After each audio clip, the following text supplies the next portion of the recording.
Permítanme presentar las diapositivas, que como ustedes saben, siempre son a nivel más ejecutivo, a nivel de una presentación, que eventualmente una clase mucho más, clase magistral o eventualmente una condición diferente. Muy bien, hoy nos toca desarrollar el contexto vinculado a gramática jurídica y elaboración de escritos en el ámbito del derecho de familia. Pero recuerden, mis queridos amigos, que bajo estas condiciones y bajo estas características, correcto, vamos a tomar en cuenta que en nuestra actualidad el contexto a nivel de familia está vinculado principalmente las relaciones familiares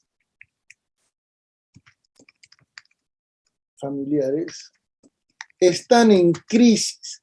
Y prueba de ello es que los niveles de violencia familiar literalmente están abrumando a toda nuestra sociedad nacional.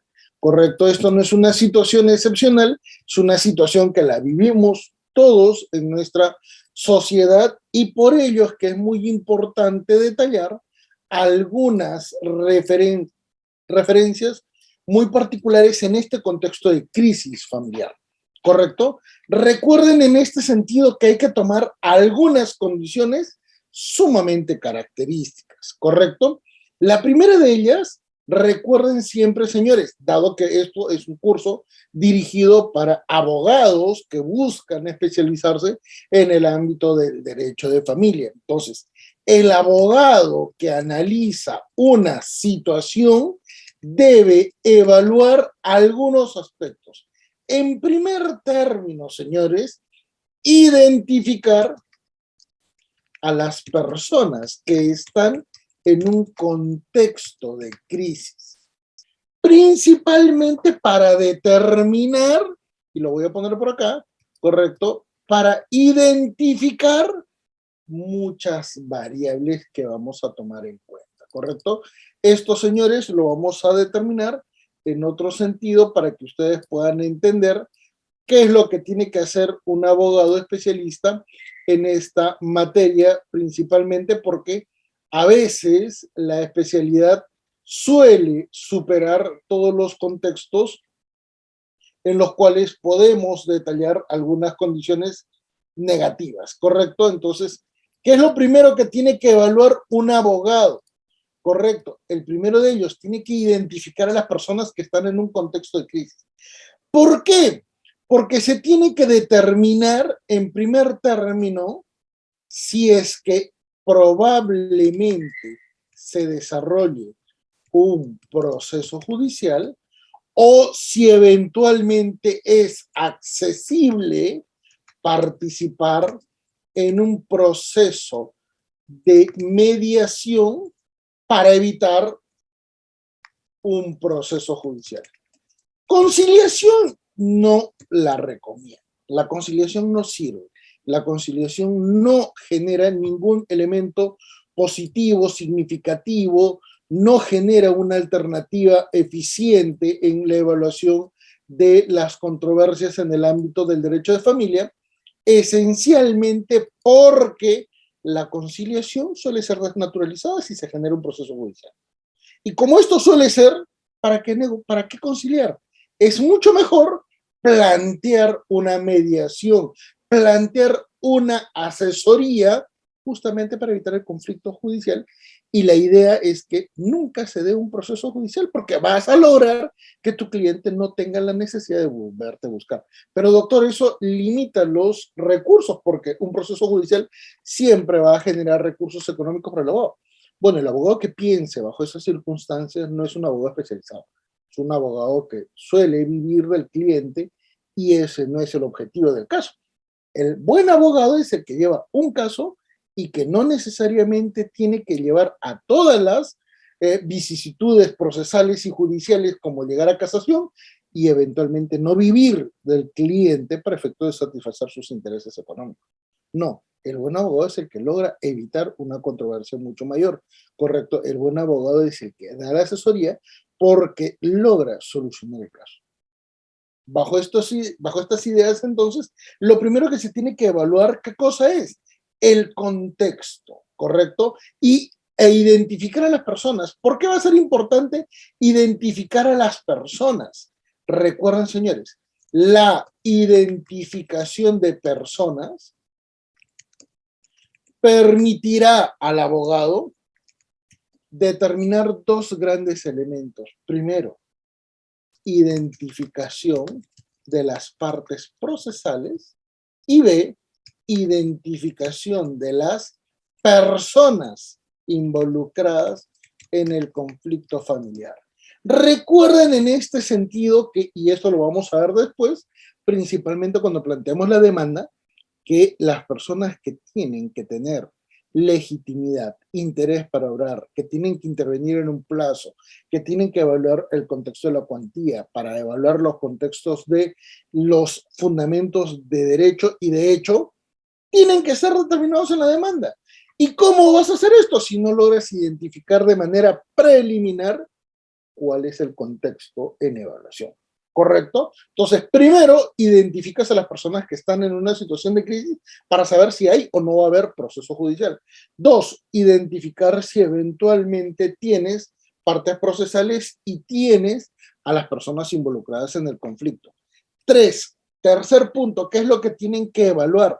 Señores, tienen que evaluar, se debe ejecutar una evaluación de los hechos en función a la especialidad, ¿correcto? No todos los abogados son especialistas en todas las materias. Y recuerden que lamentablemente los hechos vinculados a conflictos familiares suelen incidir en una serie de áreas para efectos de poder detallar, ¿qué cosa? Una alternativa. Recuerden que en este sentido es sumamente importante tomar en cuenta que esto puede vincularse al ámbito civil, al ámbito de familia o eventualmente al ámbito constitucional, ¿correcto? Como también puede verse desde el punto de vista penal, ¿correcto? Son temas totalmente distintos y por ello es sumamente importante evaluar la especialidad. Y el cuarto elemento que es muy importante, evaluar el modo en el cual se desarrolla el conflicto familiar.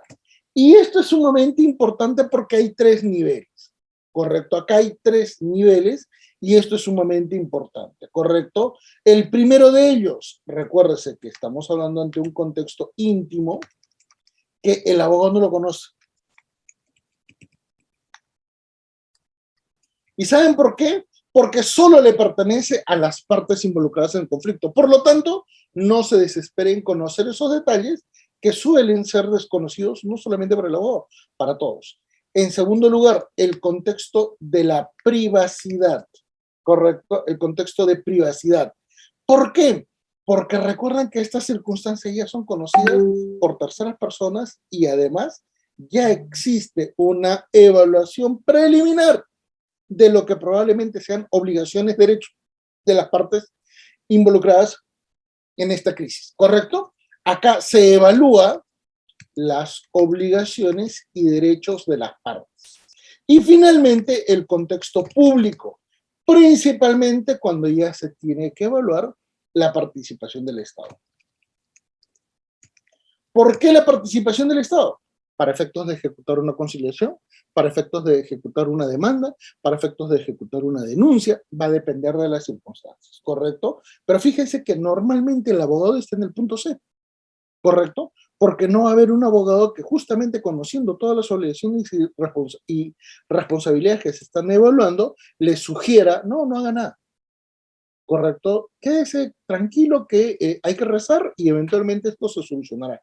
No, señores, hay que ser bastante conscientes en este sentido porque muchos clientes no quieren dar el siguiente paso, principalmente por razones subjetivas, razones vinculadas al entorno familiar o eventualmente a la imprevisibilidad de resultados. Recuerden que ese es uno de los principales problemas de los abogados especializados en familia, que suelen tener a clientes que suelen, ¿qué cosa? No ejecutar acciones dirigentes en la defensa de sus propios derechos. ¿A qué se debe? Razones muy variadas, desde el ámbito de psicopatologías, como por ejemplo una situación vinculada al síndrome de Estocolmo, o situaciones de negligencia. Hay personas que sabiendo que tienen el derecho de exigir un cobro de alimentos, no lo quieren hacer y esperan 10, 15, 20 años.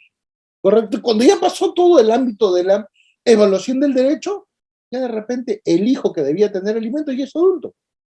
Entonces, ocurre, ¿correcto? Y finalmente, señores, acá viene un gran detalle. El quinto nivel es la proyección de resultados y en dos niveles. En primer término, respecto del cliente, porque si el cliente, por más que sea aquella persona que va a solucionar tus necesidades económicas, porque esto es un trabajo, ¿correcto? Se le tiene que ser bastante honesto y decirle, señor, usted hizo esto, hizo lo otro, las responsabilidades son estas, usted no las cumplió, tiene que ejecutar estas situaciones. De nada sirve que usted aliente al incumplimiento de alimentos, de nada sirve que usted incremente el contexto del conflicto familiar o probablemente inicie otro tipo de situaciones maliciosas o temerarias para efectos de dilatar la solución de la controversia.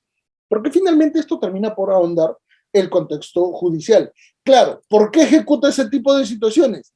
Principalmente porque los abogados en nuestro país estamos, y digo estamos porque me incluyo, dado que formo parte del sistema, estamos muy acostumbrados a actuar, ¿qué cosa? Con impunidad. Y ojo lo que digo, ¿estamos actuando con impunidad? Sí, señores. ¿Por qué? Porque eso se llama malicia y temeridad procesal. Y eso está prohibido, ¿correcto? Quiebra el principio de actuación de buena fe que se nos exige, ¿qué cosa? Respecto de lo que es el título preliminar, artículo 2 del Código Civil, que nos dice que está prohibido el ejercicio abusivo del derecho. Y esto es una muestra, ¿correcto? Por eso que es muy importante indicar con objetividad cuál es el alcance y la proyección de resultados al cliente, como también los derechos y obligaciones de la contraparte. Y en segundo término, se tiene que revisar la jurisprudencia. ¿Por qué? Porque aunque parezca increíble, existe mucha información que ha relativizado la interpretación del Código Civil, Código del Niño y Adolescente y normatividad procesal. ¿Correcto? Por ejemplo, hay abogados que han participado en algunas capacitaciones donde he estado participando y dicen, doctor, usted se equivoca. La ley dice que el pago de alimentos tiene que ser en materia económica, porque así está en el artículo XXX del Código Civil. Yo les digo, doctores, desde el año 2014 el Tribunal Constitucional, a raíz de una sentencia, permite que los obligados a brindar alimentos puedan hacer variación de la prestación de alimentos, manteniendo la proporcionalidad a través de pagos directos y efectivos. Como por ejemplo, yo estoy obligado a pagar alimentos, ejemplo, el colegio en una cuota mensual, hagamos de cuenta, estoy obligado a pagar 3.000 soles de alimentos y de los 3.000 soles, correcto, aproximadamente 800 soles corresponde a la pensión de alimentos, perdón, a la pensión del colegio. Esos 800 soles yo los puedo abonar directamente al colegio, lo que significará que yo solo tenga que pagar 2.200 soles de alimentos. Y eso es sumamente importante, señores, porque permite el ejercicio de la parentalidad. Y no hay demérito en la parte, ¿qué cosa? Demandante, ni tampoco hay demérito en la parte de los alimentistas. Y eso es porque usted ha revisado la jurisprudencia, ¿correcto? Que te permite esta facultad. Entonces te pueden decir, no, no, no, yo quiero que me paguen en efectivo. Y el juez te dirá, siendo tú la parte que contradice esa variación, oiga, ¿y por qué reclama? No es que yo quiero tener los 3.000 soles. ¿Para qué? Si le están pagando la pensión en el colegio que usted ha escogido, donde usted deja al hijo y donde usted está esperanzada a qué cosa, que reciba una buena educación. ¿Cuál es el criterio para poder prohibir esta acción de parte del obligado a brindar alimentos si no ha restringido absolutamente ningún derecho, ni de usted ni del alimentista, en el caso de que la otra parte se oponga a este tipo de situaciones?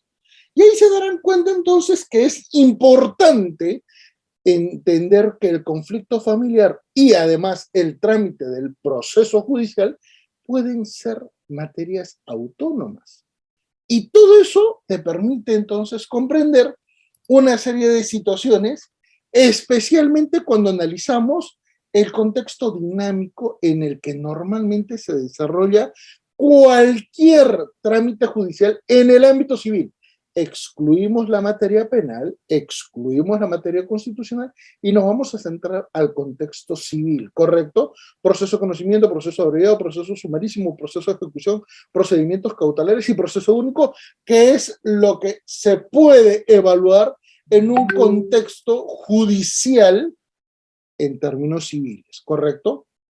Muy bien, para poder entender, para poder visualizar estas referencias, entonces comencemos a detallar algunas condiciones que se van a poder desarrollar en el ámbito civil, ¿correcto? Y vamos a citar dos normas que van a ser sumamente importantes. La primera de ellas, el Código Civil respecto del título preliminar para poder comentar algunos puntos referenciales y en segundo lugar, el Código Procesal Civil respecto del título preliminar, correcto, que son las áreas que nos permiten detallar con mayor y mejor nivel de garantías estos elementos materiales, ¿correcto? Muy bien. Sobre esta base, a ver, vamos a duplicar esto. Vamos a poder detallar las siguientes referencias. Código Procesal Civil por acá. ¿Correcto? Tengan muy en cuenta entonces, señores, que vamos a utilizar las reglas que están determinadas en los títulos preliminares, motivo por el cual, recuerden, señores, que el segundo artículo, ¿qué es lo que prohíbe? Limita el ejercicio abusivo del derecho, principalmente para restringir la ejecución de todo acto de malicia o temeridad procesal. Y recuerden que ambos son totalmente distintos. Mientras que la malicia procesal no afecta el fondo del proceso, la temeridad sí genera una condición negativa al fondo del proceso. Les doy un ejemplo muy sencillo de malicia procesal. Imaginémonos que Perú clasifica al Mundial y usted tiene una audiencia justamente en las fechas donde Perú juega un partido de fútbol en el Mundial, ¿correcto? Hagamos de cuenta esta referencia. Si esto si esto va a ocurrir, y ojalá que sí ocurra, porque esto es lo que espera la mayoría de los peruanos, creo que no hay ningún peruano que pueda oponerse a esto, ¿correcto? ¿Qué es lo que va a hacer el abogado que tenga justamente en ese momento una audiencia? Se va a enfermar. ¿Y qué es lo que va a decir? Señor juez, por favor, reprograme. Eso no afecta el fondo del proceso. Lo único que hace es demorar el proceso. Pero eso lo puede hacer usted porque de repente le faltó alguna situación extraordinaria o ordinaria en el trámite igual de su proceso judicial, porque puede ocurrir cualquier situación y usted tiene el derecho de poder pedir la suspensión o la reprogramación. En cambio, si usted dice, ese señor es el padre del hijo, donde yo estoy planteando el proceso de filiación, y el señor nunca en su vida ha conocido a la señora, ¿qué es lo que va a provocar? Que en el examen de ADN esa persona logre acreditar que no ha tenido ningún tipo de contacto con su cliente. Y eso es un acto de temeridad. Lamentablemente ninguno son sancionados eficientemente porque por regla general cuando hacen este tipo de situaciones los magistrados suelen ser denunciados. ¿Correcto? Recuerden que en este sentido también tenemos que tomar en cuenta el punto número 5, que habla sobre el orden público y las nulidades que se pueden generar, principalmente porque en el contexto civil esto es sumamente ordinario, esto es muy común. El artículo número 6, que habla sobre el interés para obrar, ¿correcto? Y recuerden mucho en este sentido, porque principalmente nuestro ámbito de desarrollo está principalmente en el artículo número 10. ¿Por qué? Porque la ley tiene muchos vacíos o defectos. El contexto procesal y el contexto sustantivo han cambiado tanto que lamentablemente este tipo de situaciones son muy comunes para nuestra actualidad, así que hay que tomarlo en presente, principalmente para poder fundamentar nuestra posición. ¿Correcto? En segundo término, señores, respecto al Código Procesal Civil, recuerden que el primer artículo detalla ¿qué cosa? El derecho a la tutela judicial efectiva. ¿Correcto? Una situación que le permite tanto al demandante como al demandado tener las garantías suficientes como para poder generar un desarrollo en el trámite del proceso.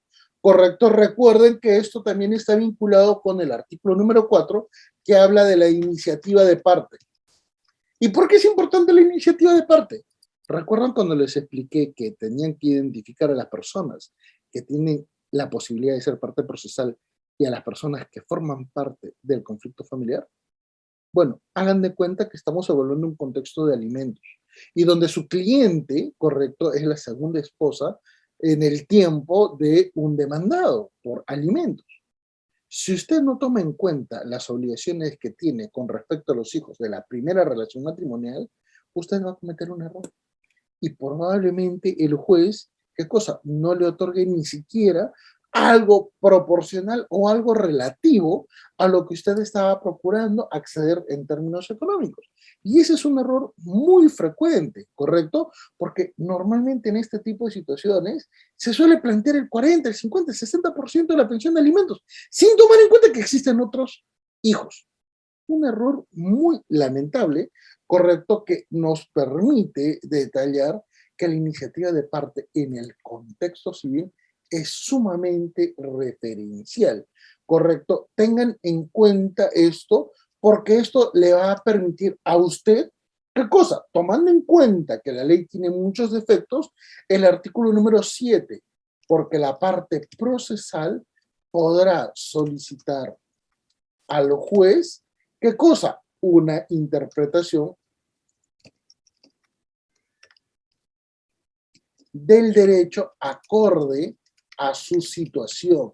¿Por qué? Porque ya todo el contexto de familia no está detallado en el Código Civil. Es más, el Código Civil quedó totalmente desfasado. ¿Correcto? Tomando en cuenta entonces estas circunstancias, pasemos ahora a analizar el contexto en sí del ámbito familiar. Pero vean, señores, acá cambia. Acá ya eliminamos un tipo de proceso, que es el proceso abreviado, correcto, y mantenemos el resto de procesos y le agregamos las medidas de protección, principalmente porque pueden ser detalladas o desarrolladas de forma preliminar, correcto, a la ejecución de cualquier otro tipo de procesos, tomando en cuenta que esto se ve en el ámbito penal, pero está relacionado con violencia familiar. En otras palabras, si tú tienes una situación de violencia familiar, tú sabes que en el ámbito penal ya intervienen otros actores procesales, como por ejemplo el fiscal. Pero en el contexto civil, tú tienes la iniciativa de parte. Por lo tanto, puedes plantear qué cosa, el divorcio. ¿Cómo puedes permitir que una víctima de violencia familiar, por ejemplo, en una situación de feminicidio, no quiera divorciarse? Es ilógico. ¿Correcto? Es ilógico. No, te va a decir la cliente, pero ya va a estar preso. ¿Para qué quiero divorciarme? Quieres divorciarte y debes divorciarte porque con eso finalizas una etapa negativa de tu vida. Pero yo no quiero divorciarme. La gran pregunta es, ¿y por qué no quieres divorciar? Y te van a decir cuestiones morales, que la familia y los hijos. No interesa. Ahí te tienes que decirle, señora, si usted no quiere divorciarse, usted tiene una patología, tiene un problema psicológico, un problema psiquiátrico. Usted necesita tratamiento, porque es inaudito que usted quiera permanecer atada formalmente, socialmente, legalmente a una persona que casi la mata, correcto, sin una idea lógica de lo que significa preservar su propia integridad. Por lo tanto, es importante que desarrolle su proceso civil. Y no porque usted tenga necesidad de acceder a una remuneración económica, sino porque ese es el verdadero nivel de tutela de una persona que ha sufrido una situación trágica que probablemente le hubiera costado la vida, ¿correcto? Pero recuerden que en familia no solamente las parejas pelean. Hay 3 niveles en los cuales se evalúan los conflictos familiares, ¿correcto? El más conocido, ¿cuál es? Los conflictos entre parejas y exparejas. Y en este sentido podemos hablar, ¿qué cosa? De matrimonios, convivencias, que hay 3 modalidades, ¿correcto? Convivencia de buena fe, donde no hay ningún tipo de límite para contraer matrimonio, convivencia donde uno actúa de buena fe y el otro actúa de mala fe, esto es, una de las personas tiene un impedimento matrimonial, pero no se lo comunica a la pareja, ¿correcto? Y esto donde se genera a nivel de controversia, por ejemplo, en sucesiones. La conviviente está velando a su pareja y se aparece la esposa. ¿correcto? Y hay convivientes que sabiendo que tienen un impedimento matrimonial, uno o los dos, deciden convivir igual. Y son conscientes que a pesar de no generar ningún tipo de derechos, cuando ocurra la muerte de alguien, nadie va a poder reclamar absolutamente nada, ¿correcto? No habiendo afectado a nadie. Y esto es muy diferente de los concubinos, porque los concubinos sí saben que existe una pareja, que saben que existe un matrimonio o una convivencia, y a pesar de eso tienen hijos con su pareja. ¿Correcto? Esto es totalmente diferente y nos permite hablar también, ¿qué cosa? A nivel del noviazgo. Por ejemplo, hay muchos profesores y muchas instituciones que dicen, si te prometen matrimonio, tú tienes el derecho de ir a un proceso judicial y reclamar la afectación al daño, porque eso se llama, ¿qué cosa? La afectación de tu derecho de quebrar tu expectativa de vida. Han quebrado tus intereses y tus derechos, porque eso que es, ¿qué cosa? Una promesa de matrimonio, ¿correcto? Esponsales, te ha afectado. Eso es ridículo. En la actualidad no existe ese tipo de daño, ¿correcto? Es más, planteen si quieren uno, y se van a dar cuenta que el juez les va a dar, ¿qué cosa? Indemnización 10 soles. No les va a dar absolutamente nada, es ridículo, ¿correcto? Las personas actúan en libertad.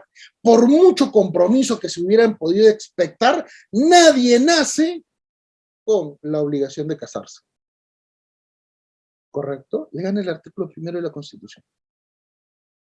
Si es que hiciste tú esponsal y eventualmente gastaste, si ya hiciste actos de disposición de dinero respecto del matrimonio, eso sí lo puedes recuperar. Pero siguen siendo, ¿qué cosa? Daños derivados de un lucro cesante, no de un esponsal quebrado.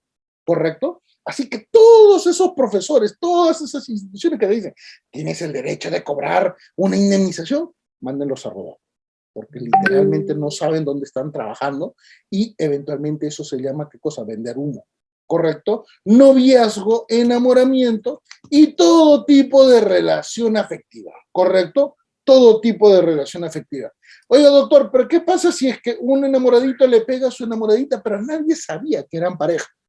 Bueno, en ese tipo de situaciones corresponde evaluar el contexto de lesiones. Es otra situación. ¿Pero por qué lesiones y no violencia familiar? Porque justamente lo mantuvieron en la intimidad. Y va a ser muy complicado demostrar que tenían algo eventualmente público si es que ellos mismos hicieron todo lo posible para evitar esa difusión.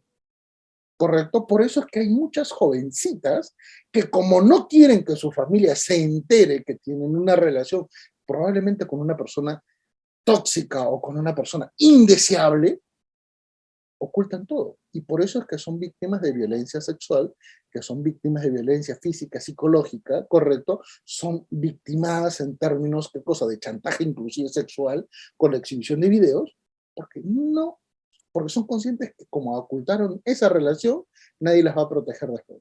Y eso es la parte negativa, ¿correcto? Así que hay que ser conscientes en este tipo de situaciones.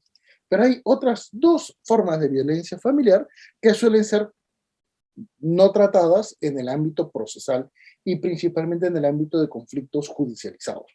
El segundo de ellos es conflictos entre ascendientes y descendientes. Y hay dos modalidades muy comunes. La primera de ellas es violencia psicológica o económica. ¿Correcto? Por ejemplo, del ascendiente hacia el descendiente. Situaciones como, por ejemplo, omisión de alimentos. Situaciones como, por ejemplo, la desatención, eventualmente entre un descendiente hacia su ascendiente. Por ejemplo, el no brindar alimentos a una persona mayor o una persona de la tercera edad, ¿correcto? Y esto también puede provocar, ¿qué cosas? Situaciones en las cuales se pueden evaluar, por ejemplo, actos como la alienación o la disposición de patrimonio de forma totalmente, ¿qué cosa? Incorrecto o indebido. ¿Cuántas veces han visto que los hijos, ya en la edad adulta de sus progenitores, hacen uso y disposición de los bienes? Como por ejemplo construir en el segundo piso, hacer segundo y tercer piso, o eventualmente, ¿qué cosa? Hacer actos de disposición vendiendo, alquilando, cuando en realidad no hubo nunca nada de esto. Y eso se suele evaluar. muy comúnmente en el ámbito judicial, ¿correcto? Y el tercero de ellos son conflictos entre familiares bajo la misma condición o garantía o eventualmente secuencia en el ámbito intergeneracional. Muy frecuentemente esto se da, ¿qué cosa? A nivel de conflictos entre hermanos, por ejemplo, en una sucesión. Entonces, si usted que está viendo la nulidad de un acto de disposición patrimonial de una persona que no es su cliente, que tiene interés para obrar, se va a dar cuenta que tiene que analizar también el entorno y la realidad de aquellas personas que participan en el conflicto, porque de lo contrario va a ser absolutamente imposible que usted pueda requerir al órgano judicial que actúe en la defensa de los intereses de esa persona que le está contratando, pese a no tener legitimidad para obrar, pero sí existe interés para obrar. ¿Correcto? Entonces, fíjense los niveles de conflicto, pero a la misma vez fíjense los tiempos en los que se desarrollan justamente esos conflictos. Y vean, por favor, que existe una clarísima interdependencia entre estos elementos. ¿Correcto? Bueno, lamentablemente esto nos permite desarrollar esto en ese sentido acá. ¿Correcto? ¿Por qué? Porque vamos a darnos cuenta que en esta realidad vamos a darnos cuenta que existe una muy directa vinculación.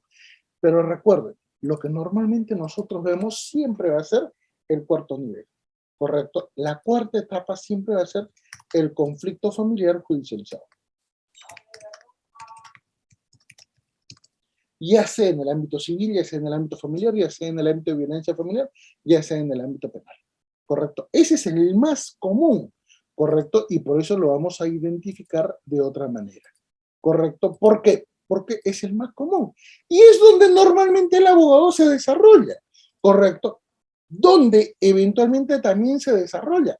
En la etapa post-sentencia, especialmente porque el abogado tiene que ejecutar algunas actividades y algunas acciones para poder, ¿qué cosa? Atender los intereses de su parte. Les doy un ejemplo muy sencillo, o varios. El primero de ellos, ejecución de alimentos. Dos, cobro de devengados en el proceso de alimentos, ¿correcto? Ejecución de acta de conciliación. Eventualmente puede usted requerir cumplimiento de un régimen de visitas. Entonces ahí se da cuenta que existe siempre una etapa posterior a la sentencia que suele ser muy relativizada. Y ahí también interviene, y ahí también tiene que presentar escritos. Y si usted cree que le van a leer la mente porque sencillamente pide la ejecución de la sentencia, el juez no le va a atender. Usted tiene que fundamentar, usted tiene que exponer, usted tiene que detallar que en fecha tal se dio la sentencia, que en fecha tal esa sentencia contenía algunas obligaciones y esas obligaciones no se han estado cumpliendo. ¿Para qué? Para que cuando el juez nuevamente emite una resolución para ejecutar su decisión, el juez esté en conocimiento de lo que no se cumplió para efectos de requerir eso no cumplido y eventualmente también determinar qué cosa, o el pago de los intereses o eventualmente imponer una sanción. ¿A quién? Al litigante que no ha querido aceptar esas condiciones. ¿Correcto? Ahí intervienen los abogados. Ahí intervienen los abogados. ¿Dónde interviene eventualmente en un tercer nivel? Señores, cuando el conflicto se hace privado. ¿Qué significa se hace privado? Terceras personas y el abogado conocen el contexto del conflicto. Ahí es donde le piden la asesoría y le dicen, señor abogado, no sé qué hacer. Ahí es donde usted tiene que hacer la proyección de la evaluación, ahí es donde usted tiene que hacer literalmente eso. Ahí es donde interviene, ¿correcto? Ahí es donde interviene. Y esto es muy significativo, ¿por qué? Porque le permite al abogado presentarse ante una situación sumamente especial, porque no siempre van a requerir sus servicios, porque no saben qué hacer. Si usted le dice, mire señora, este es un tema de situación donde tenemos que plantear nulidad de acto jurídico. ¿Cuánto tiempo toma una nulidad de acto jurídico? 3, 4 años. Las personas como que van diciendo, no, mucho tiempo. Yo no le voy a pagar a un abogado tanto tiempo, sin tomar en cuenta que los procesos de conocimiento son sumamente complicados, ¿correcto? Y muchas veces van a poder decir, yo pago todo para pagarle qué cosa, para pagarle la coima al abogado o al fiscal, y no quieren pagarle al abogado. O me van a decir que nunca han escuchado ese tipo de situación. Y cuando les dice, bueno, el costo es tanto, y te dicen, pero ¿por qué tan caro? Y lo que están litigando en realidad es qué cosa, una casa de repente de 2 millones de dólares, de 3 millones de dólares, y a usted le quieren pagar qué cosa, 200 soles por escrito. No tiene sentido, ¿sí o no? Entonces, en este tipo de circunstancias, ahí es donde el abogado recién participa. Pero el abogado no conoce las dos etapas preliminares, ¿correcto? ¿Dónde están las dos etapas preliminares? Recuerden, señores, cuando el conflicto se expone en el entorno familiar. Las obligaciones, los derechos ya son evaluados por quien los incumple o eventualmente ya son exigidos por quien los reclama, pero no interviene el abogado. Ahí las partes creen que pueden conciliar, creen que pueden arreglar, creen que eventualmente va a haber una situación de reflexión que probablemente les permita solucionar algún problema. Por eso dicen, no, no, no, yo no voy a hacer nada. El padre se dará cuenta que tiene que brindar alimento porque es su hijo y nunca pasa. Ese tipo de situaciones suelen generar, ¿qué cosa? Procrastinación. Y la primera de ellas, recuerden, se generó un elemento que provoca una crisis en las relaciones familiares. ¿Por qué relaciones familiares? Porque hay tres niveles. Y usted no sabe en cuál nivel va a desarrollar el trámite de su actividad en el ámbito procesal o eventualmente en el ámbito judicial. Porque usted solamente está limitado a dos niveles, el cuarto y quinto nivel. ¿Correcto? En estas circunstancias, entonces, ¿qué es lo que vamos a detallar? Vamos a detallar una referencia muy particular para efectos de poder ser gráficos, ¿correcto? Entonces, los abogados intervienen solamente en este nivel, abogado. Los abogados intervienen solamente en este nivel y esto es sumamente importante para efectos de poder detallarlo con objetividad. Los abogados no participan en todas las especialidades o en todos los ámbitos. Por regla general están limitados a la discrecionalidad con la cual intervienen quienes, las partes procesales, ¿correcto? Y si las partes procesales no quieren que usted desarrolle el trámite del proceso, bueno, usted no participa. ¿Correcto? Fíjense que en los tiempos y respecto a los conflictos familiares, el abogado participa literalmente en un término final. Por eso es que muchas veces cuando usted acude a una situación de evaluación de una controversia familiar, literalmente a usted se le, se le asigna una tarea muy elevada. ¿Por qué? Ya los derechos están totalmente afectados, ya la situación del conflicto familiar es totalmente caótica, ya los derechos fueron absolutamente, ¿qué cosa?, afectados, la reparación de este daño es muy complicado y peor aún, usted ya es consciente que esto probablemente pueda incrementarse, ampliando los niveles de violencia familiar. ¿Correcto? Entonces, no es una tarea fácil, pero evidentemente esto guarda proporcionalidad con qué cosa, con el nivel de asesoría, con el nivel de trabajo, con el nivel de diligencia que usted tiene que ejecutar, y eso evidentemente incide en el ámbito, ¿qué cosa?, de la remuneración. Correcto, nadie le pide a usted que done su trabajo, su tiempo, su esfuerzo, por eso inclusive está en esta capacitación, pero tenga en cuenta que los contextos familiares son sumamente complicados de evaluar. Correcto, y esto por regla general porque el punto uno casi nunca se conoce. ¿Correcto? Cuando han visto problemas de alimentos y usted dice, oiga señora, durante 5 años no le reclamó nada y el señor pagó cuando quiso. ¿Qué es lo que provocó para que usted ahora sí haga el proceso de alimentos? Y se van a dar cuenta que nunca les dice. Y cuando están desarrollando ya el trámite y la asesoría legal ya en un proceso judicial se dan cuenta que ese señor o tiene un nuevo hijo o tiene una nueva pareja. Y eso que forma parte del entorno íntimo de las personas, tienen a ser conocidos. Porque esa persona a la que usted está demandando, luego en el trámite del proceso judicial, ¿qué te va a decir? Señores, por favor, redújame la cuota de pensión alimentaria porque tengo un nuevo hijo. ¿Y qué es lo que hiciste tú? Que planteaste el 60% de la cuota de la remuneración. Sencillamente pierdes. Porque la abogada, porque los clientes están esperando acceder al 60%. Pero el no tener conocimiento o información de la realidad, prácticamente va a ser que solamente te asignen, ¿qué cosa? Probablemente un 35 o un 30%, porque existen otros hijos, existen otras obligaciones, ¿correcto? Y eso se expone en el ámbito de la argumentación. Por eso, cuando ya estamos hablando a un nivel de redacción, a un nivel de fundamentación, a un nivel de argumentación, usted no es el único que tiene que actuar como abogado. Usted tiene que actuar en la demanda, en eventualmente la exposición de la audiencia, porque pueden haber varias, o una sola, pero también tiene el derecho de controlar a la contraparte como también al mismo juez. Y por eso es que estamos ejecutando este tipo de actividades.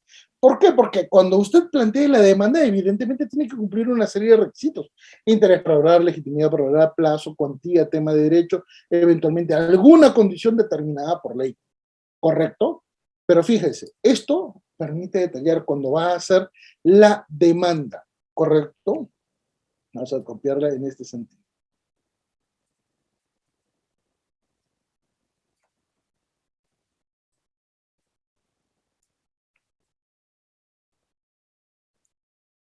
¿Correcto? ¿Qué es lo que tiene que formular en la demanda, señores? Regla número 1, para efectos de que su redacción y su argumentación sean sumamente coherentes. Recuerden, señores, lo primero que tiene que detallar es un petitorio. Un petitorio que permita identificar, vamos a ponerlo por acá, permite identificar el derecho o la obligación de modo automático para el juez. No tiene que buscar ni interpretar nada. Usted se lo está presentando de forma directa. Usted está planteando primero un petitorio muy específico. ¿Por qué? Porque ese petitorio va a tener un complemento. ¿Cuál? En la identificación de las partes procesales, no solamente con un nivel de objetividad, porque esto incluye, ¿qué cosa? La presentación de los domicilios. Eventualmente, si no conoce el domicilio, la forma en la que se tiene que notificar. Eventualmente, usted no conoce el domicilio del papá porque el papá se fugó. ¿Qué es lo que tiene que hacer entonces en un proceso de alimentos cuando sabe que el obligado no tiene domicilio, se fugó? Demande a los abuelos, a los papás de ese obligado. Demándelo. Y demande una obligación de pago de alimentos en forma solidaria. Y se va a dar cuenta que esos abuelos, lo primero que van a hacer es identificar dónde vive su hijo y obligarlo al pago de alimentos, porque si no ellos se verían afectados. ¿Correcto? ¿Qué es lo que va a lograr hacer? Evitar que el trámite judicial tome 2 años y nunca paguen alimentos. Y usted probablemente en 15 días o en una semana logre tener una medida cautelar, ¿ya? Para efectos de que se le asigne una pensión alimentaria por parte de los abuelitos, que por regla general suelen tener una pensión de jubilación. Y claro, como esa pensión de jubilación les afecta, ¿qué es lo que va a provocar? Que esos abuelitos identifiquen dónde está el hijo que incumple sus obligaciones. Por eso que la identificación del petitorio es sumamente importante. ¿Correcto? Y no tiene que plantear petitorio principal, petitorio secundario, petitorio derivado, eventualmente alternativo. No, pues, no confunda. Identifique con precisión lo que quiere hacer. ¿Correcto? Y recuerde que esto está sujeto, ¿qué cosa? A las normas que están determinadas en el ámbito procesal.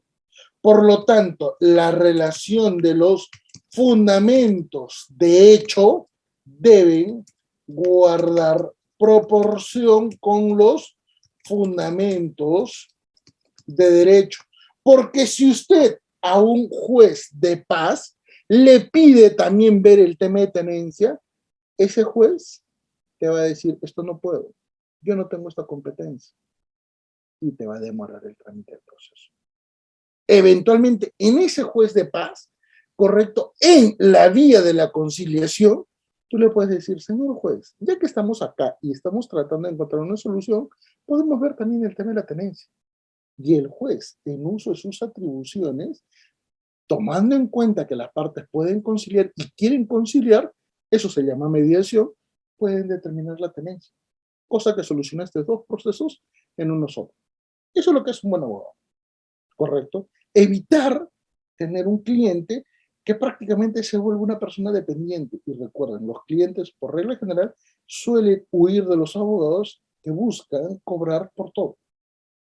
Acá lo ideal es tener un solo acto, una sola asesoría para efectos de poder tener una asesoría diligente. Y con esto también sus costos suben, porque logra demostrar que usted es eficiente. ¿Correcto? Recuerden que en proceso de alimentos, la regla general, ¿qué cosa es? Que un conflicto de alimentos, por regla general, tiene tres abogados. El abogado que demanda, el abogado que participa en el proceso y el abogado que ejecuta la sentencia. Y adivine, si usted es el tercer abogado, a usted le van a pagar literalmente la cuarta parte de lo que pagaron por la demanda. Cuando lo ideal debería ser un solo abogado, ¿correcto? Y usted dirá, ¿pero por qué? Son las estadísticas oficiales del Poder Judicial. Cuestión de verlas, están en la página web, están ¿dónde? En el Centro de Investigaciones Judiciales, y ahí se van a dar cuenta. El gran problema es que ni siquiera la Corte Suprema evalúa sus propias estadísticas. Es cuestión de ver entre líneas cuáles son las consecuencias. Cosa que, por cierto, no todos los especialistas en derecho de familia lo asumen o lo ejecutan porque creen que estos temas de familia se solucionan por cuestiones naturales o cuestiones divinas, ¿correcto? Porque el fin de la familia es permanecer unida, no importa la violencia familiar. Entonces, esto es importante que se pueda evaluar. En cuarto nivel, señores, ¿qué es lo que es sumamente importante? Fíjense que esa relación entre fundamentos de hecho y fundamentos de derecho se va a relacionar con justamente este elemento. ¿Cuál? La acreditación de elementos probatorios. En otras palabras, ¿cómo usted va a plantear algo si no tiene pruebas? Oiga, pero en familia eso es complicado. Sí.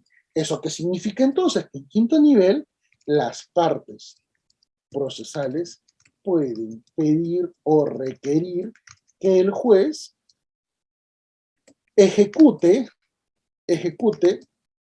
actos probatorios, como por ejemplo la prueba de oficio. Ejemplo, cómo yo logro demostrar que esa persona es el padre del hijo de mi cliente, requiriendo la ejecución del proceso de filiación extramatrimonial en la cual el demandado es ahora el que asume, ¿qué cosa? El costo de la paternidad. Y si logra demostrar que no era el padre, mi cliente tendrá que restituirle ese dinero y eventualmente compensarlo por, ¿qué cosa? Haberlo provocado en un proceso judicial sin razón. Pero si sale victorioso mi cliente, demostrará que efectivamente él es el padre y se le impondrá, ¿qué cosa? Una pensión de alimentos y eventualmente otro tipo de obligaciones, como por ejemplo, ¿qué cosa? Un régimen de visitas como derecho o eventualmente, ¿qué cosa? Una limitación a su contacto o parentalidad sobre el hijo. ¿Correcto? Entonces, ante estas condiciones, ¿qué es lo que corresponde evaluar en sexto lugar? Señores, recuerden que esto es sumamente importante, ¿correcto? Esto es sumamente importante. El abogado en la demanda, el abogado debe evaluar la razonabilidad, ¿correcto? La defensa de derechos de una persona en situación de vulnerabilidad, por ejemplo, en alimentos, ¿qué cosa? En un tiempo proporcional. ¿Qué significa plazo razonable? Un proceso de alimentos no puede tomar 4 años, ¿correcto? Esto quiebra el contexto constitucional. Por eso que el abogado tiene que ser muy diligente para poder plantear lo que está desarrollando. Y el abogado que observa este escrito va a tener una tarea muy elevada para ejecutar la contestación de la demanda. Principalmente porque tiene que tomar en cuenta que esa contestación de la demanda ya superó un contexto de evaluación preliminar de parte del juez, que puede declararlo improcedente, inadmisible y admisible. Recuerda que esto se puede evaluar sobre el fondo y sobre la forma. Pero si supera eso, la contraparte, ¿qué es lo que tiene que evaluar? Señores, también tiene que hacer un control de daños, tiene que hacer una evaluación de la situación. En primer término, tiene que evaluar la demanda para efectos de analizar qué cosa, el petitorio y eventualmente los elementos de hecho en función, ¿qué cosa? A los elementos probatorios. Si esos elementos están en la demanda, evidentemente el cliente de esa persona que ha sido demandada no va a tener muchas ventajas para salir victoriosa del proceso judicial. Por lo tanto, tendrá un nivel de asesoría para decirle, te conviene, uno, allanarte, te conviene, dos, eventualmente oponerte respecto a la cuantificación de los derechos o de las obligaciones que te quieren imputar. Eventualmente, fíjate, acá no ha planteado ninguna limitación de tus derechos.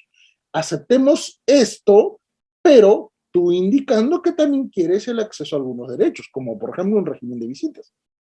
Entonces, hay que evaluar las acciones que normalmente se desprenden de la demanda. Y por ello es que corresponde ejecutar en segundo nivel, ¿qué cosa? El estudio y proyección de resultados. Principalmente para evaluar ¿qué cosa? Evaluar el impacto económico y de obligaciones detalladas en la demanda. ¿Correcto? Detalladas en la demanda y en segundo lugar, eventualmente ver qué cosa, si se tiene la posibilidad de tener una accesibilidad a derechos. Porque recuerda, usted está en el ámbito civil, usted no es que está privado de alguna condición, usted en el ámbito civil puede plantear algunas cosas. Por ejemplo, le demandan por filiación de paternidad extramatrimonial y usted dice, sí, ha sido mi novia, pero ya terminamos. Bueno, ¿qué pasa si es que el ADN sale positivo? Ah, entonces yo quisiera, ¿qué cosa? Eventualmente tener un régimen de visitas. Bueno, usted puede decir, perfecto, sometemos a una prueba biológica de ADN para determinar si es la afiliación. Pero caso contrario, si es que la afiliación sale positiva, por favor, señor juez, quiero que regule un régimen de visitas para esta persona que acaba de nacer durante el primer año. Evidentemente yo no me lo puedo llevar a mi casa, pero yo sí quiero tener pues, un régimen de visitas que por lo menos para verlo 2 veces en la semana, para ver cómo va su desarrollo, para presentarlo a mi familia de repente en el quinto mes en adelante, cosa que ya es mucho más fácil también movilizarlo, transportarlo. Eventualmente a partir del primer año donde ya existe una posibilidad de poder tener un mayor contacto, incrementar el régimen de visitas. Y a partir de los años, por favor, solicito un régimen de externamiento, inclusive con pernocte, para efectos de que ese hijo mío pueda vivir en mi domicilio o estar en mi domicilio con también mis familiares. ¿Usted cree que eso va a ser posible de ser contestado por la parte que ha demandado? No, porque evidentemente usted tiene esos derechos, ¿correcto? Y sobre esa base, usted tiene la posibilidad, no solamente en esa proyección de resultados, sino también puede, ¿qué cosa? Planificar el resultado del proceso, ¿correcto? Ese es el nivel que usted tiene que hacer, pero fíjese que usted no ha redactado nada. Todo eso es lo que tiene que hacer en términos iniciales, ¿correcto? Eso es bastante importante y por eso no hacemos evaluación de la audiencia única, pero sí hacemos una evaluación de la sentencia, porque recuerde que la sentencia tiene que estar en función, en vinculación, obligación constitucional, derivada de qué cosa? Del inciso 5, artículo 139 de la Constitución, que es un deber de fundamentar de parte de los jueces. ¿Correcto? Pero recuerde, en muchos contextos a nivel de derecho de familia hay muchas omisiones. Por lo tanto, toda parte procesal puede solicitar algunas cosas. La primera de ellas, en vía de aclaración, algún contenido determinado en la sentencia o eventualmente en el modo en el cual se va a ejecutar, ¿qué cosa? Una decisión judicial en vía de aclaración. Eventualmente, ¿qué es lo que puede hacer también? ¿Correcto? No ya en vía de aclaración, sino en vía de ejecución, el cumplimiento de la decisión o sentencia. ¿Correcto? Y en tercer lugar, señores, recuerden que toda sentencia tiene que contener algunas condiciones. Toda sentencia tiene que tener obligatoriamente, uno, la atención de los puntos controvertidos, tanto si eres demandante como si eres demandado, ¿correcto? Dos, la reparación de los derechos afectados. Y tres, eventualmente, la determinación de costas y costos. ¿Correcto? Toda sentencia tiene que cumplir estos requisitos. Y aunque parezca increíble, en términos de alimentos, los jueces suelen omitir este tipo de situaciones, como también suelen hacerlo en el contexto de tenencia, en el contexto de régimen de visitas, y peor aún en el contexto de violencia familiar. ¿correcto? Porque en violencia familiar, la víctima tiene que ser, ¿qué cosa? Tiene que ser presentado como tercero legitimado en el proceso. Pero fíjense, ¿y cómo hemos hecho la redacción jurídica? Bueno, para efectos de generar una redacción jurídica, vamos a ponerlo en último nivel sobre la base de lo que ya habíamos detallado, ¿correcto? Cómo se debe redactar. Y vamos a detallar algunas condiciones características, ¿correcto? ¿Cuáles van a ser las principales características en el modo de redactar? Señores, en primer término, toda redacción de todo documento que se presente en la vía judicial debe ser, señores, A, formal. Nada de que, chochera, por favor, resuelve esto rápido. Señor juez, señores de la sala, señoras que integran el colegiado de la sala A, de la sala B, de la sala 2, de la sala 4. Correcto. Formal. En segundo lugar, objetivo. Porque recuerden que tiene que haber una relación entre fundamentos de hecho y fundamentos de derecho. Por lo tanto, no puedes extenderte más allá de estas condiciones, ¿correcto? Dos, y aunque parezca increíble, en términos de derecho de familia, evitar los latinazgos y los términos científicos, porque por regla general, esto es lo único que hace esto, es ampliar las dudas que va a tener el juez o el fiscal y la contraparte para efectos de determinar lo que más te interesa. Porque estás quebrando la parte formal, te estás volviendo tan técnico que inclusive te van a solicitar decir, ¿qué quiso decir? Y si te piden una aclaración, probablemente tu demanda sea declarada, ¿qué cosa? Improcedente, para que la puedas mejorar, porque es ambigua, porque es oscura. Acuérdate que no cumples los artículos 424, 425 del Código Procesal Civil, ¿correcto? Esto es bastante objetivo. En tercer lugar, señores, ¿qué es lo que tienes que tomar en cuenta? Fíjate bien que esto es bastante importante. Tener en cuenta los tiempos en los cuales se sustenta o fundamenta una posición. Tiempo pasado, acá vamos a ponerlo por acá, tiempo pasado para los fundamentos de hecho, correcto, tiempo futuro con respecto a los petitorios. ¿Mm?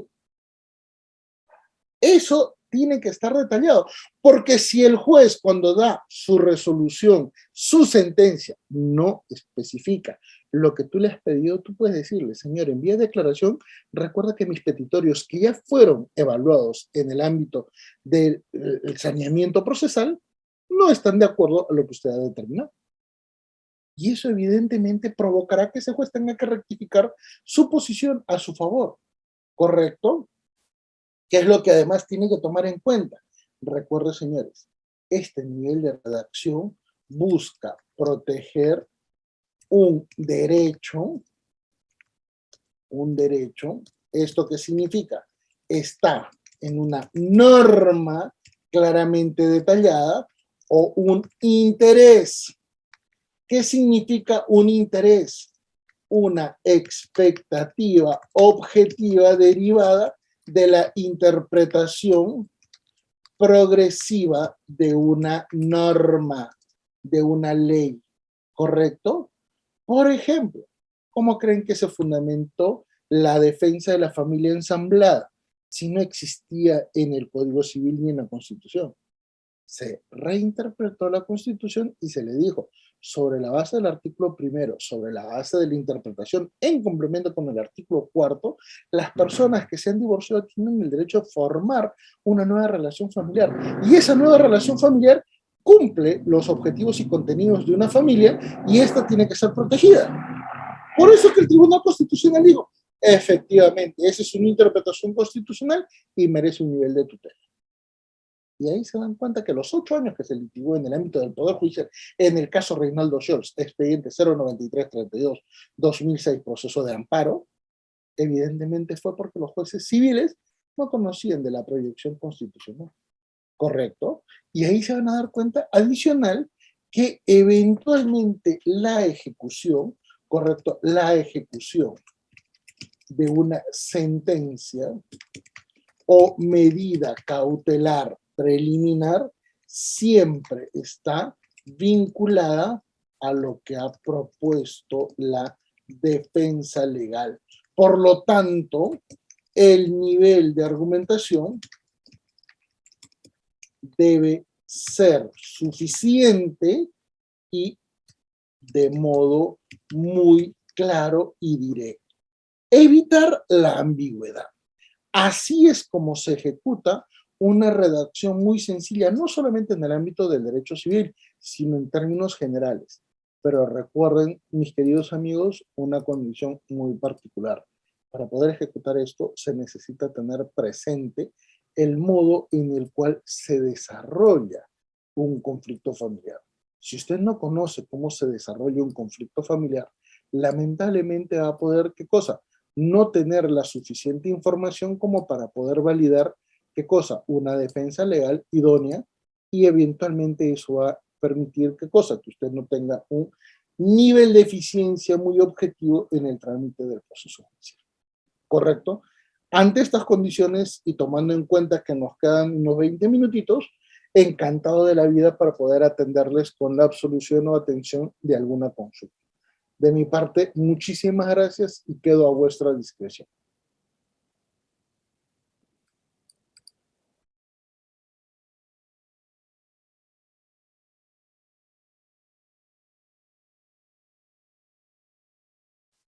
Si por ahí hay algún voluntario, con todo gusto. Sí, doctora Angie, con todo gusto.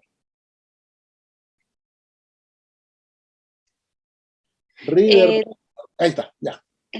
Buenas tardes, doctor Manuel. Muy interesante su ponencia. Lo que yo quiero saber exactamente es, usted habló en algún momento en el momento de hacer la demanda, que se puede hacer de manera solidaria con los abuelos cuando el padre no tiene una dirección concreta o cuando, pues, en rebeldía no quiere cumplir con la pensión de alimentos. Al momento de redactar mi demanda, también al momento del petitorio debo poner así de manera clara, se le solicite a fulano la pensión de alimentos en forma solidaria a los abuelos fulano de tal y fulana de tal, o solamente se pone a los padres del demandado. Ya, le voy a dar el truco que yo suelo emplear, ¿le parece? Para efectos de agilizar nuestra evaluación, cosa que así también le permitimos a todos nuestros compañeros a tener una práctica, una técnica que no es ni abusiva, no es ni negativa y es muy eficiente, ¿correcto? Alimentos, en caso no se sepa el domicilio del obligado principal. Esto es aquel sujeto que embaraza y huye, ¿correcto? Que es casi una condición general. Bueno, yo suelo dar algunas medidas. A veces uno también ya conoce el contexto donde se puede intervenir y esto ayuda, facilita a la ejecución de algunas acciones, ¿correcto? Entonces yo les voy a dar algunos consejitos que van a ser muy sencillos, pero principalmente porque la realidad me permite detallar que estos señores lamentablemente suele ser muy conocido y suele ser, ¿qué cosa? Demasiado dramático. ¿Correcto? Entonces, ¿qué es lo que vamos a hacer en este contexto? A ver, permítame un segundito para efectos de poder hacer la referencia mucho más práctica.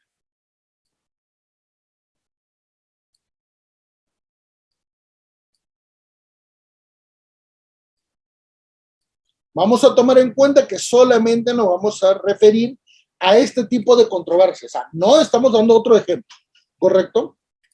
¿Qué es lo primero que vamos a averiguar y qué es lo que vamos a constatar? Por ejemplo, el obligado a brindar alimentos no tiene domicilio o este no es el correcto. ¿Por qué? Porque el DNI da otro domicilio. Y esto es lo que suele pasar, ¿sí o no? Viajan al interior del país y ya. Y adivinen, señores, esto normalmente, ¿saben cuánto representa? Es el 60% de casos en el ámbito de alimentos. O sea, esa pregunta literalmente se la hacen 6 abogados de cada 10 que plantean un proceso de alimentos. ¿Ah? Así que la pregunta que usted formuló, mi querida doctora, no es para nada irrelevante, es muy significativa. 6 de cada 10 abogados se ven en esos problemas. Entonces, ¿yo qué es lo que planteo? Ya un abogado con un poquito más de edad y con un poquito más de experiencia, ¿correcto? ¿Qué es lo que hago? La vejez a veces ayuda. Dicen que gallo viejo con el ala mata, ¿correcto? Entonces, ¿yo qué hago? Planteo la demanda, identifico al obligado a brindar alimentos, pero planteo como pretensión complementaria la demanda a los abuelos paternos, conforme detalla el Código Civil y el Código del Niño y Adolescente en función del artículo 9 del título preliminar del Código Niño y Adolescente, Interés Superior del Niño. ¿Correcto? ¿Esto qué es lo que va a provocar? En la resolución admisoria, el juez notifica, fíjense, primero, al demandado original, que como no se puede conocer su domicilio, nunca se presenta. Correcto, y como no se presenta, ¿qué es lo que normalmente hacen los abogados? Notifica por edicto. ¿Y ustedes creen que un demandado por alimentos va a ir al órgano judicial para leer los murales y decir, ay, verdad, soy demandado, entonces me sigo fugando? No, ¿sí o no? Entonces, ante ese tipo de situaciones, ¿qué es lo que hace el juez? Porque usted lo ha planteado, demanda a los abuelos, notifica a los abuelos y a ellos se les hace una medida cautelar. En otras palabras, esos abuelitos se verán obligados a cumplir una cuota alimentaria. ¿Correcto? Si es que esos abuelitos tienen una condición de pobreza, también demande a los hermanos del obligado a brindar alimentos. Y créanme, en menos de un mes, usted va a tener al obligado, el obligado principal, a presentarse al proceso. Porque si no, su familia lo va a matar. ¿Correcto? ¿Se entendió, doctorita? Excelente, doctor. Le doy paso a la doctora Claudia. Doctora Claudia, puede activar su audio. Doctor, buenas tardes. Mi consulta es que estoy llevando a cabo una declaración de unión de hecho post-mortem. ¿Ya? En este caso he emplazado a la asociación intestada del fallecido.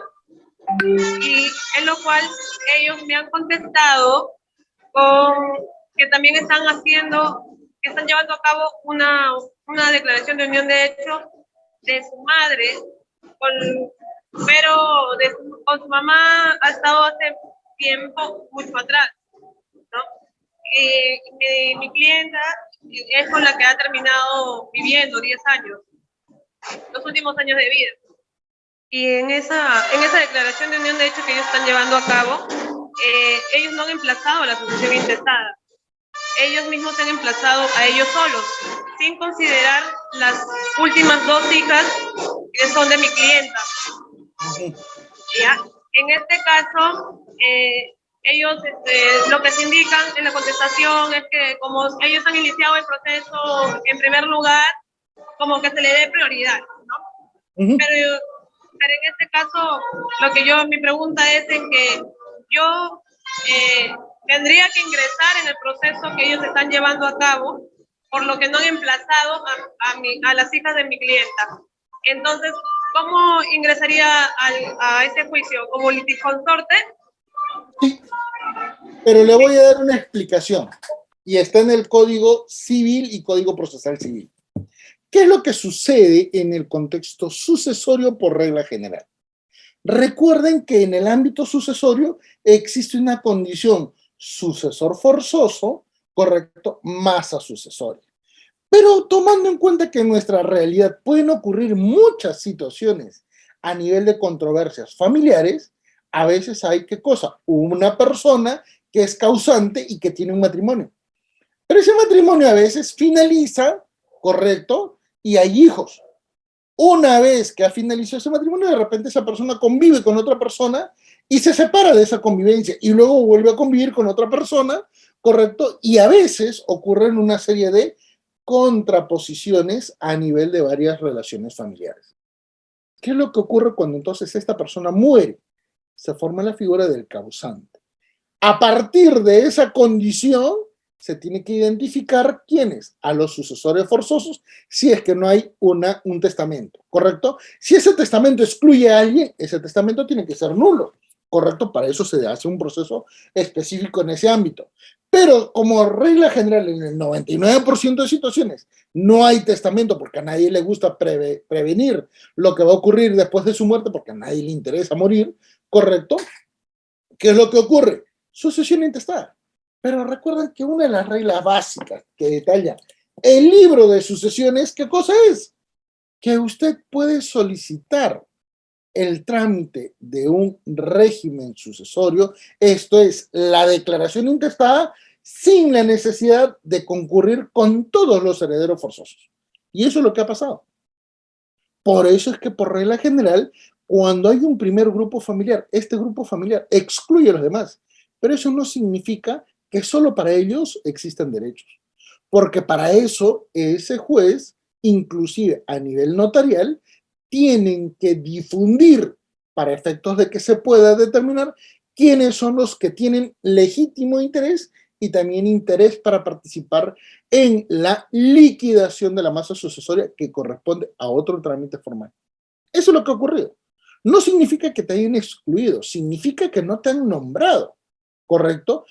¿Dónde te tienes que presentar? Ante ese proceso judicial y decir, soy la hija, soy la esposa, soy la conviviente, yo he desarrollado esta convivencia durante los últimos 10 años y yo paralizo todo porque ya tengo un proceso judicial en trámite para efecto del reconocimiento de mi convivencia. Por lo tanto, por favor, siempre revisen el Código Civil. Recuerden que en contextos familiares hay una serie de elementos que tienen que ser evaluados en forma complementaria, motivo por el cual es necesario que se articule la interpretación integral del Código Civil, que si bien es cierto, es muy disfuncional, se necesita, ¿qué cosa? Hacerlo, porque caso contrario podrías cometer un error en tu fundamentación. Muchísimas gracias. Excelente, doctor. Y damos pase a Génesis. ¿Está activo su audio?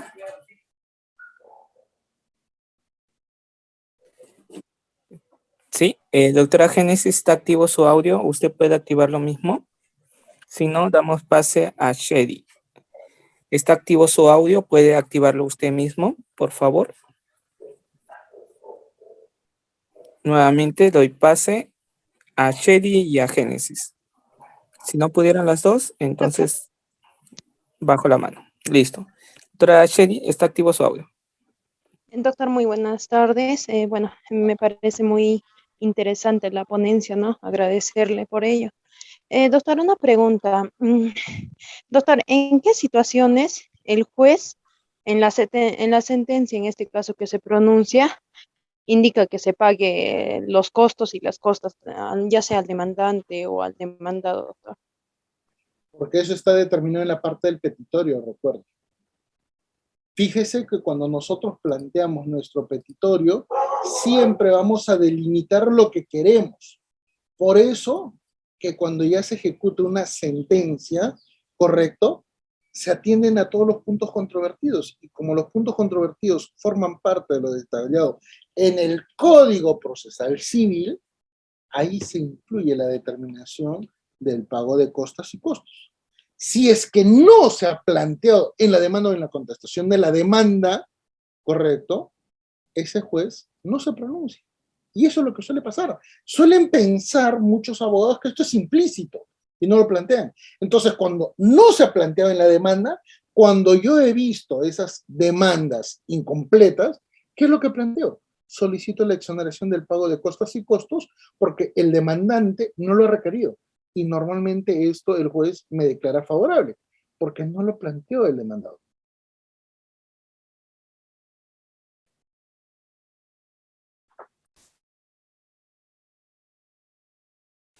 Excelente, doctor. Damos pase al doctor Gibson y culminamos la sesión.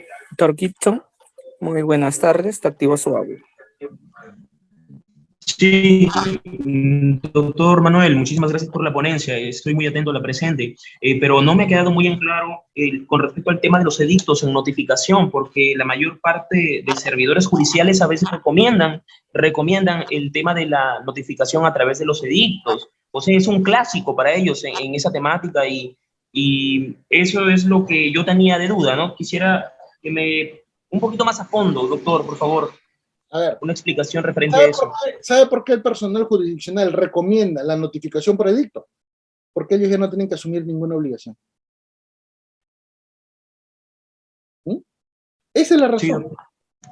Esa es la razón. Y eso es porque no pueden ellos ejecutar ninguna otra acción porque el Código Procesal les limita en ese sentido. ¿Correcto?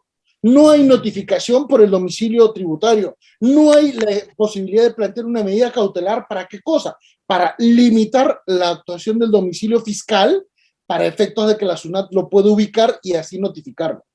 Como no existen esos mecanismos, porque recuerda que el Código Procesal Civil en 1993 no tenía en cuenta este tipo de situaciones y nunca se dieron cuenta que al no existir la posibilidad de notificar diligentemente se podía, ¿qué cosa? Paralizar un proceso, plantearon la medida, ¿qué cosa? De edicto, la notificación por edicto. Pero en casos muy específicos, como por ejemplo alimentos, donde se necesita actuar y evitar esta posibilidad de ambigüedad en el trámite de un proceso judicial, ¿qué es lo que yo recomiendo? Demandar a los abuelos. Y los abuelos, por acción indirecta, porque ellos son los que son apercibidos con la obligación y además se les puede hacer una medida cautelar contra ellos, ¿qué es lo que hacen? Ubican al hijo que incumple y prácticamente lo obligan a cumplir. Porque caso contrario ellos son los obligados a brindar alimentos. Entonces es un recurso para poder evitar justamente esto.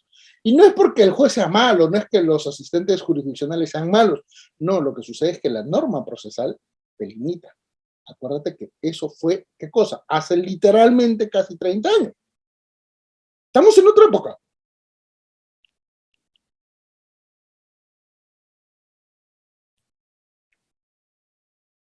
Excelente, doctor. Bueno, estimados participantes, si tuviesen alguna consulta adicional por el chat, a ver, tenemos uno del chat para ya finalizar. A ver, no, algunas son preguntas, disculpen, estimados doctores, son personales y no podemos hacer. Doctor, cuando el obligado está en la prisión, ¿a quién se puede mandar? Vean el Código Civil, por favor. Acuérdense que se puede trasladar la obligación alimentaria a otras personas. Disculpen, pero ya el uso masivo de capacitaciones vía virtual no significa que se anuló el Código Civil. Revisen el código, ahí están las clases, ahí están los mejores detalles. Y es el ejemplo que acabo de indicar con respecto del caso puntual de los alimentistas, ¿correcto? Cuyo obligado principal no quiere, ¿qué cosa? Aparecerse. En estas circunstancias es conveniente que los abogados primero nos fijemos en la norma. Por favor, dejen de pensar que una simple diapositiva te permite una capacitación. La mejor capacitación es revisar, estar permanentemente, ¿qué cosa? Leyendo temas. Por eso les indicaba que hay jurisprudencia muy importante que ha modificado en la práctica el contenido material de algunos artículos. Pero a la misma vez, ¿qué cosa? Tratar de decir, yo quiero capacitarme con una persona especialista en la materia. Porque ustedes verán que hay, hoy por hoy, todo el mundo capacita. Y a veces lo único que hacen es leerte la norma. Y ese es el gran error justamente de la masificación de estas capacitaciones. Así que mi sugerencia, revisen siempre jurisprudencia, ley y también vean quién es el que da la capacitación. Porque si solo te va a dar, ¿qué cosa? Lo contenido en la ley, caray, descartan. No te está dando una información, te está confundiendo en realidad.